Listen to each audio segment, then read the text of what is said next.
everyone, this is Kim with Abundant Life Tarot. I am back. I feel like I've been away forever.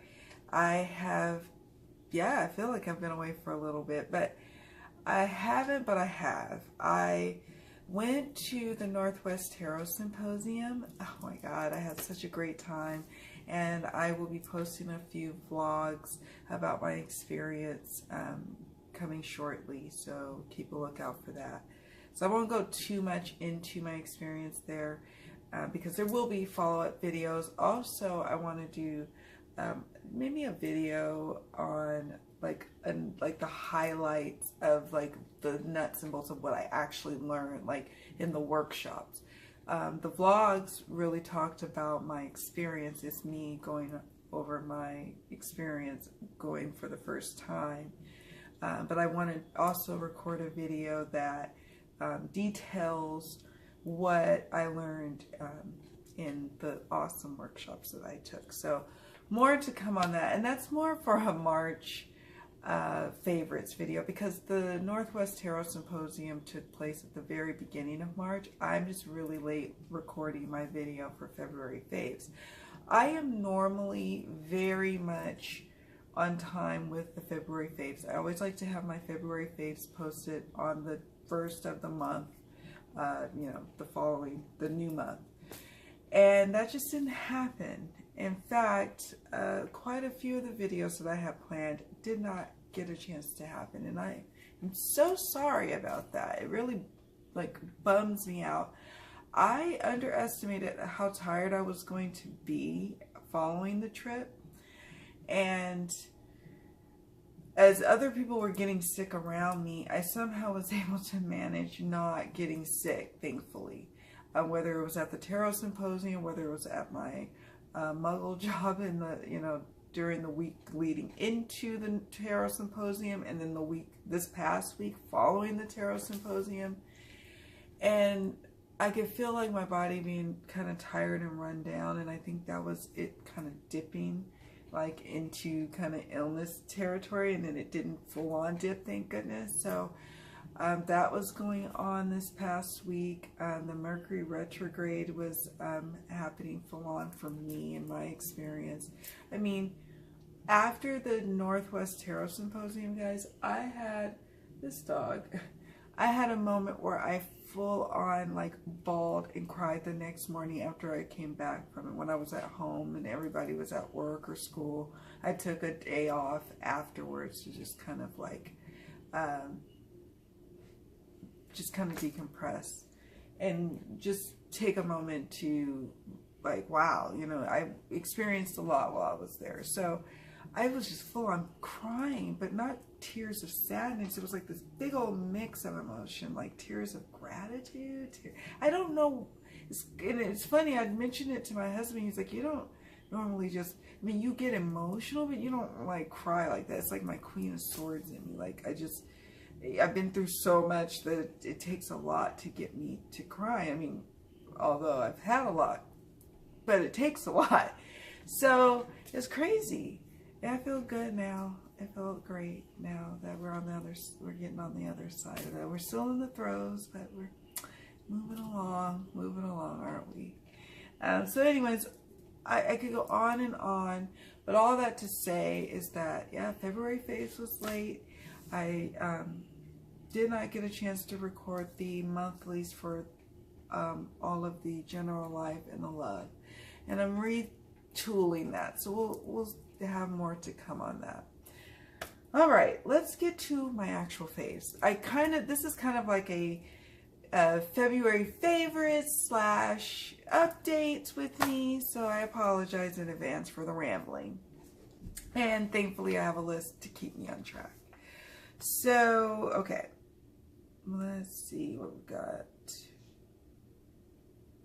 Okay, stones. Let's talk about stones. Oh my goodness. So this is going to be kind of difficult for me because normally, this is why I like to be on time with my my videos. It's because, or with my favorites videos, it's because I want to make sure that I'm not bleeding into March. So like is my favorites really March's favorites or February favorites? So I had to really think about what was really my favorites for February. And that would be my Elestial Quartz, my Elestial Alligator Quartz. You see if I can get it where you can kind of see like little flecks of pink. You know, almost, you can't really see it, but anyways, I'm in love with this piece. And I went to the gem fair at the beginning of the month in February, and I was a little disappointed. It wasn't our bigger of the gem fairs that we normally have that come through. So I expected it to be smaller, but they were charging an exorbitant amount for parking, which they never charged for parking before, so I was taken aback by that. And then when I went in there, I didn't find any stones to purchase, which is good for my pocketbook. I ended up finding some beads for bracelets. So I was a little bummed about not finding crystals. But then I was like, well, let me go back to my own collection. What do I have in my own collection that I enjoy, that I love looking at, that I love being around?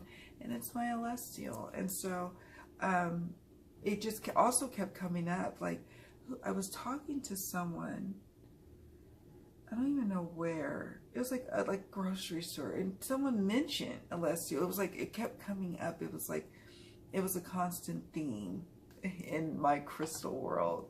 So yeah, and I have to apologize. I don't even off the top of my head. Oh, there's the little piece. I can't even like tell you like, oh, it does this, it does that. I just know that this month I needed something stable and grounding to hold on to, yet something, I'm always finding pieces to help me ground, but help me also reach up spiritually, if that makes any sense. A lot of the stones that I gravitate towards are ones that really help heighten my intuition and my, you know, my connection to spirit. So that's why I would probably get this stone to begin with. And in my store, I have some actual alligator quartz here. I like this piece. If this wasn't if this one's the one that was my favorite, it would be this one that would be my next favorite. This is just one of the pieces.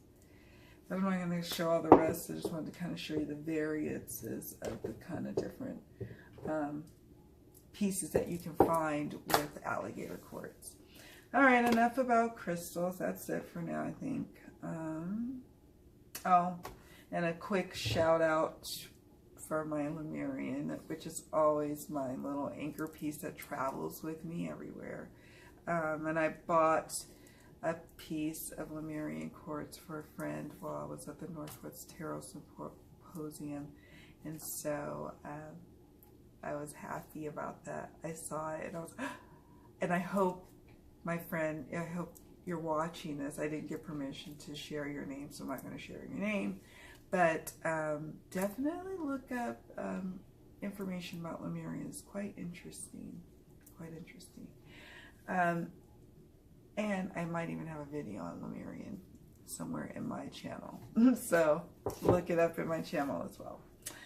Okay, now let's move on to the fun stuff. Book. So I have been getting a little bit on myself for not really reading like books like fiction or even nonfiction. Even my, husband and I have been trying to get Audible into our life, and so I'm hoping in March that things slow down a little bit so I have some time to read for pleasure in that way. I'm also thinking about kicking my cable habit. I have, not that I even watch a lot of TV, that's why I'm going to kick it. It's just spending money, really. So we'll see how that goes. But I do have a book to discuss. A couple of books, actually. One main book that I wanted to discuss for my faves is Have Tarot Will Party, a comprehensive guide to party reading for the tarot professional by Jenna Matlin. This book came out early February. I can't remember the exact date of release. It was like, yeah, early, I want to say February 5th. I can't remember exactly, February 6th or something like that. And I actually, of Jenna Matlin, I own her other book, Have Tarot Will Travel, a comprehensive guide to reading at festivals as a tarot professional. And I got this book when I was starting to do the little PTA circuit of selling, and, you know, going around doing readings on that circuit. So this is a good book for that. It's actually a quick read. It's a great reference guide. I still consult it. And it's also, even if you're not a reader who wants to read in person or wants to read at festivals or like, you know, yeah, at festivals, it's still got really good information on running a tarot business.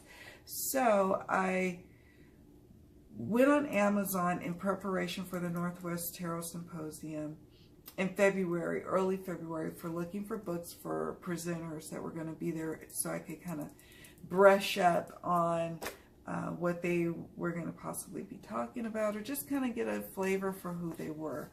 And Jenna was going to be speaking at the Northwest Tarot Symposium Professional Development Day, which was an all-day intensive course of running a tarot business, whether you've been doing it for many years or whether you're a novice or everywhere in between.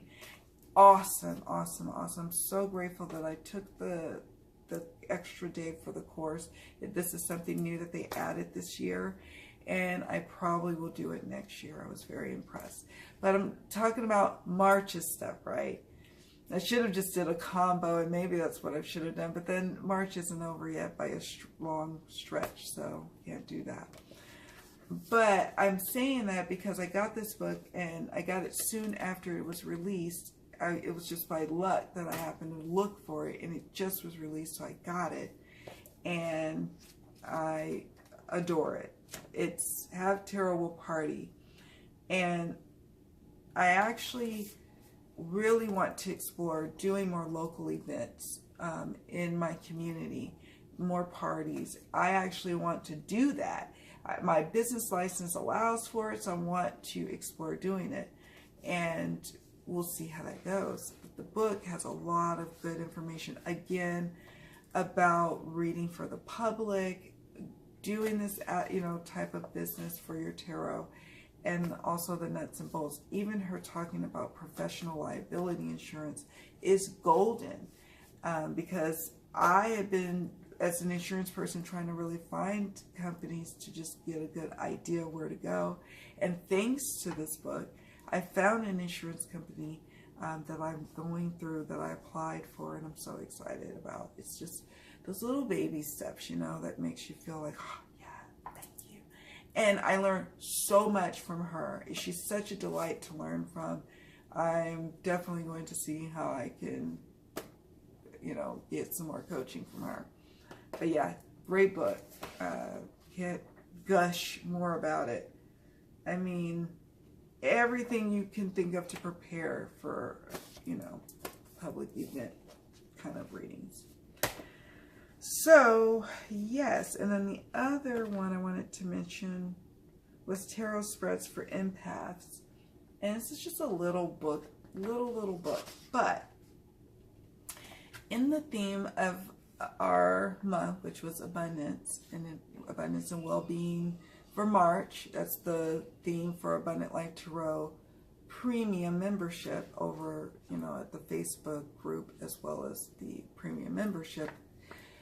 The theme for March is abundance.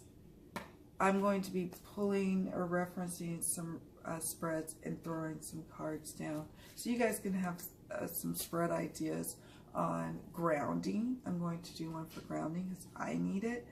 And I'm thinking probably other people need it too. So we'll see how that spread works. I wasn't so sure about it, and I might even have to tweak it.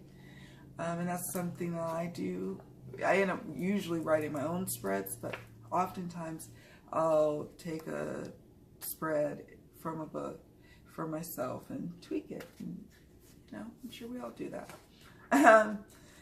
And then there's a couple of other ones about bringing balance and work-life balance. So we'll be consulting that.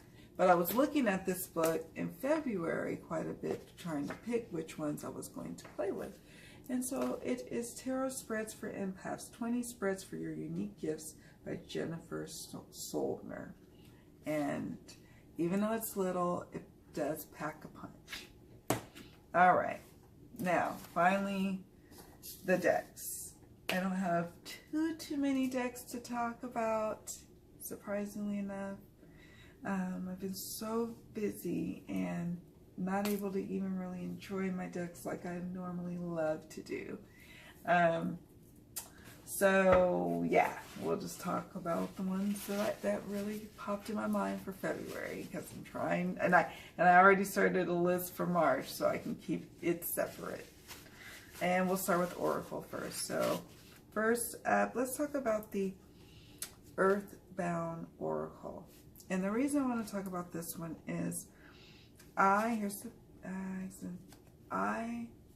had stopped using this one for a little while, and I didn't know if it was because I was starting to fall out of use with it, or if I just wasn't into it anymore. I love that creativity. Or if it was a situation where it was just a seasonal kind of deck, and I think that's what it was, or the purpose of what I used this deck for didn't come up as of late until recently, and then I just started using it all the time, and now I love it again. I really do. It doesn't have a guidebook, which I appreciate. This is one of my favorite abundance cards. I should do a video on all my Oracle cards, and maybe even a few tarot, because I think some tarot cards have the keyword abundance. All my abundance cards, I want to do like a little shout out, and we'll do a top 5 abundance Oracle card, like depiction, home. I love that.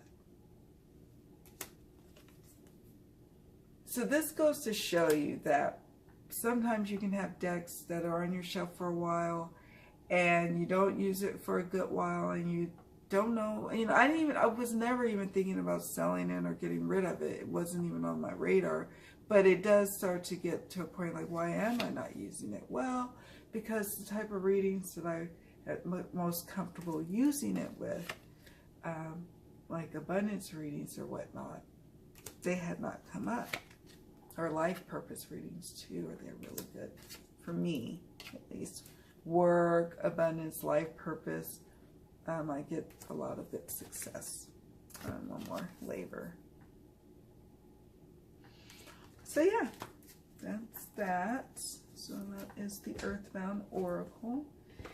And then the next Oracle is another independent deck. It is, I've talked about it ad nauseum, but I love it. It is the Dear Heart Oracle. And I have the first and second edition combined because they're the same size, which makes me happy. And there is no guidebook. That's conflict. And this one I put on the shelf for a while. It was one that I mostly use like in spring and summer. It is not spring by a stretch in California yet. In Northern California, it's still quite winter, quite cold, you know, relatively speaking.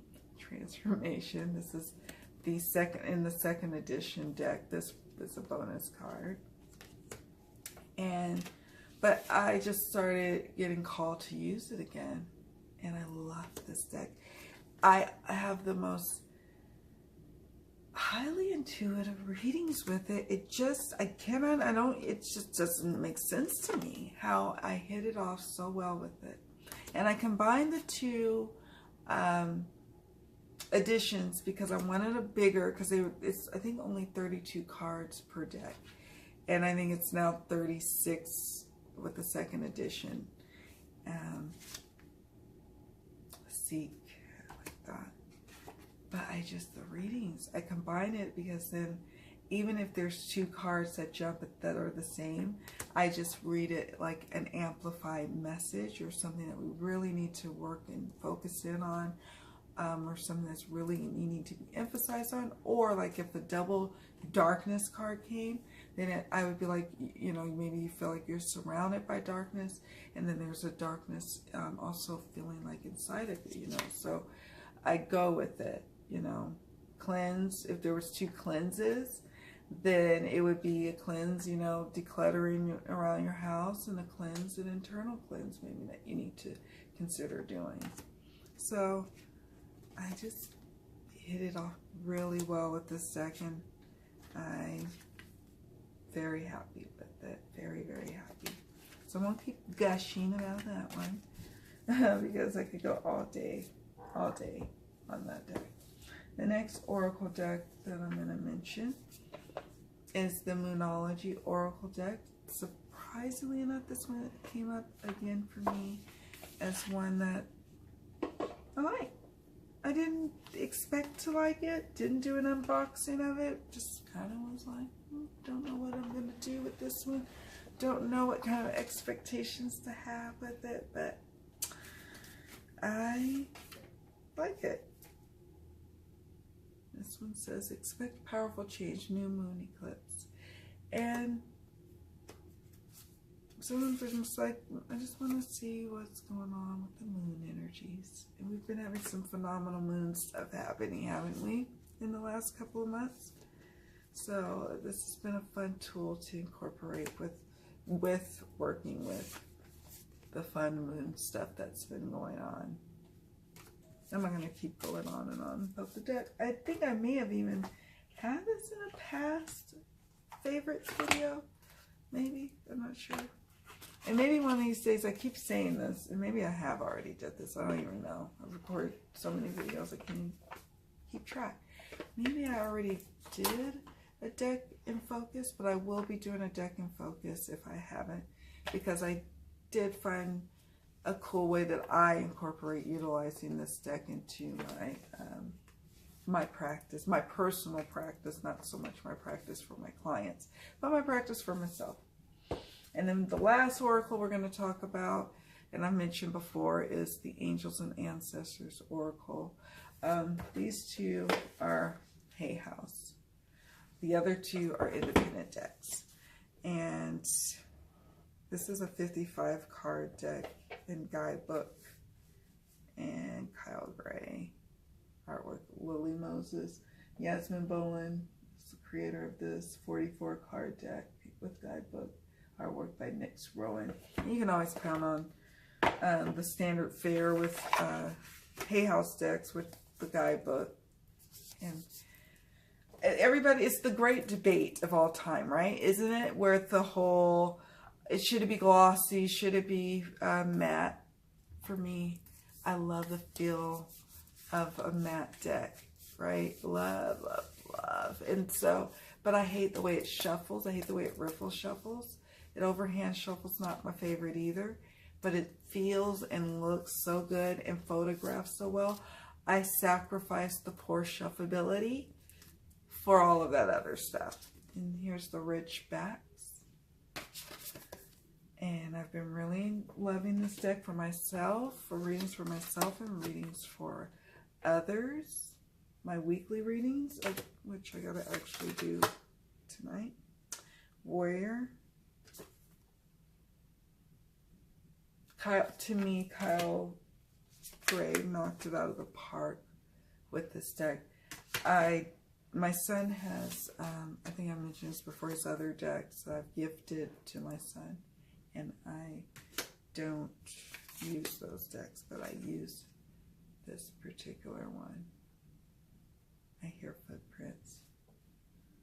Someone's moving about the cabin. I can't hear. I don't know if it's a child or a husband. So yeah, that is the Kyle Gray Angel and Ancestors Oracle and Guidebook. It's been going everywhere with me too. When I want to take an oracle with me, I take this one because I know that everyone will appreciate the beauty of it, and it's a great reader too. Okay, and now we move on to tarot.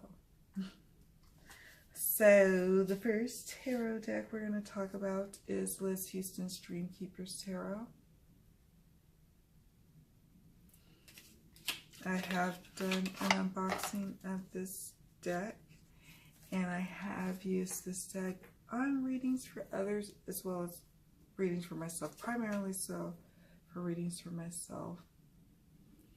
This is Knight of Pentacles. I really like this deck. I really like how it reads. I haven't found its subject matter yet. Love readings, it does quite well, and I think just general readings for myself that I've done for myself personally have been wonderful. This is the World.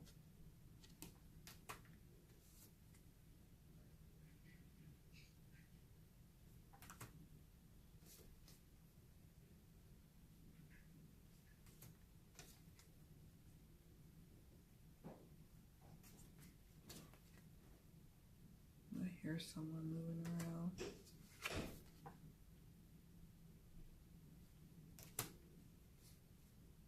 Star. All right. So that's that for the Dreamkeeper's Tarot. And then finally, the last tarot is the Chrysalis Tarot. And so I added a few decks to my collection, decks that I guess have been in everyone's collection for many years, but I just was like, I don't know if that's the deck for me. We'll see. I don't know. And I went to a metaphysical store that just opened and in the next town over, and they gave me a tarot reader offered to give me a reading. I got a reading, and she asked me which deck I wanted to use that she had available on her table. And this deck was on there, and I was always curious about this particular deck. I always wondered why people got it or what was up with it. I never really, I looked at a few videos online about it in the past, but I just was like, yeah. But when I just was like, no, it's that deck. She gave me an awesome reading with it, and I ended up going out and buying the deck from the mystical store because they had it. They had it in stock, of course. And I just find it so sweet and magical and fun to read with, and the voice is a gentle voice in terms of how I hear it in my mind. This is the Death card, for example. And 5 of Stones. 3 of Scrolls. I believe the Scrolls, is the like swords energy. And Stones is Pentacles. And I think, unless mirrors, no, mirrors must be cups. Here's the Hanged Man. Gorgeous. Love that as a depiction of the Hanged Man. So yeah, I was so surprised by the Chrysalis. It's a US Games deck. This is an independently produced deck, the Dreamkeepers, by the way. And I ended up ordering this on Amazon, the guidebook, which, I'll be honest, I'm glad I got it because I like a more in-depth book. Oh, I love this. I like a more in-depth book, but I don't know if I really needed it. The guidebook that comes with it, it's about the same kind of information. And you know what I mean? Like, I don't know if I really needed this. Like, if you wanted to really ask my opinion, I would tell people you just need the deck in the little white book. But that's just me. So there you have it, folks. That's my favorites. That was February in a blur, but really it's 30 minutes later. So thank you all so much for watching. Much love, many blessings. Please let me know what you worked with in February and what you're working with in March. You know, I always love to hear from you. I have to also say really quickly that I may have been a little behind on my comments on YouTube, but I will get caught up and be very timely in my responses because I was traveling, because I had readings between all of that, and I've just been a mess. But now things are settling down. I'm grounding and I'm ready to hang out with you guys and start. I'm actually ready to sit back and watch some of y'all's videos. So that's probably what may be happening for a little bit. All right, you guys. Much love, many blessings. Bye.